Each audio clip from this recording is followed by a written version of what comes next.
The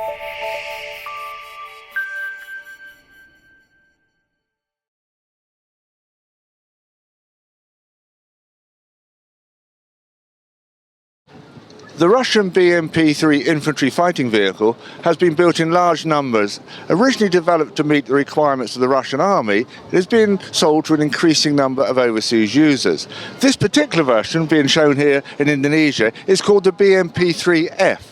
And it's been developed specifically for amphibious operations and features a number of improvements over the original BMP-3. At the front of the vehicle you can see a trim vane, and that's erected before amphibious operations. In addition, if you look at the turret, it's got special devices called vanes to stop water entering the turret. When it's afloat, it's fully amphibious, being propelled in the water up to a speed of about 10 kilometers an hour by two water jets mounted at the rear of the hull. An unusual feature of all Russian armoured fighting vehicles tracked is they carry an unditching beam. This is unique, and this is taken off the vehicle and attached to the tracks to get it out of really rough terrain. If we walk around the back now, you'll see one of the unique characteristics of this vehicle is that it's fully amphibious in the water by two water jets which are located very low down in the rear of the hull. The engine compartment is at the rear of the hull, and you see it's very, very low, and that means the crew compartment is very confined. Inside of the vehicle we have firing ports here, so that does allow some of the infantry to fire their weapons from within the vehicle. As this is used for amphibious operations, you can see it's got a snorkel erected at the rear, and that takes air in for the engine compartment.